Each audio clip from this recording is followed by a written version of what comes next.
Rebel God fans కి పూనకలు తెప్పించే ప్రయత్నం చేస్తున్నాడు రెబల్ డైరెక్టర్ సందీప్ రెడ్డి వంగ. తన మేకింగ్ లో ఎప్పుడో జనవరిలోనే మొదలవ్వాల్సిన స్పిరిట్ ఈ సెప్టెంబర్లో మొదలు పెట్టబోతున్నాడు. కానీ అప్పటికి ఈ సినిమా రెగ్యులర్ షూటింగ్ మొదలవ్వదు. అలా జరగాలంటే మళ్ళీ జనవరి రావాల్సిందే. ఈ విషయంలో క్లారిటీ వచ్చింది కాబట్టే ఫ్యాన్స్ లో కంగారు పెరిగింది. అయినా నో ప్రాబ్లం అంటున్నాడు సందీప్ రెడ్డి వంగ. కేవలం 6 నెలల్లో టాకీ పార్ట్, 3 నెలల్లో పోస్ట్ ప్రొడక్షన్ వర్క్ పూర్తి చేస్తాడట. అంటే 2026లో ఒకేసారి 3 రెబల్ స్టార్ సినిమాలే రాబోతున్నాయా? వచ్చే ఏడాది మొదలయ్యేది రెబల్ గాడ్ మూవీతోనే. న్యూ ఇయర్ ఎండ్ అయ్యేది రెబల్ గాడ్ సినిమాతోనేనా? Take a look.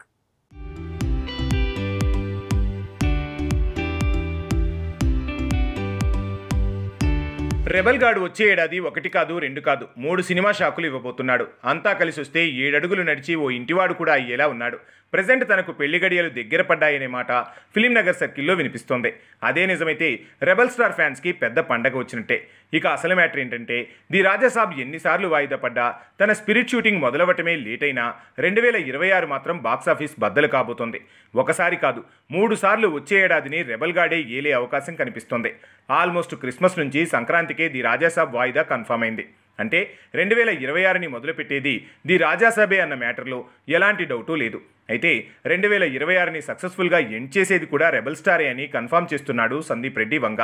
అది స్పిరిట్ని 2027లో కాదు 2026 క్రిస్మస్కే ప్లాన్ చేస్తున్నా అని తేల్చేశాడు.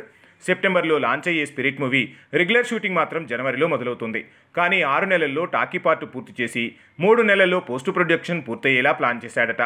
తర్వాత 2 నెలలు ప్రమోషన్ కేటాయించి క్రిస్మస్కి స్పిరిట్ని రిలీజ్ చేయాలనేది సందీప్ రెడ్డి వంగ ప్లాన్. అయితే ఇక్కడ ఫౌజీ మ్యాటర్ మిస్ అవుతోంది.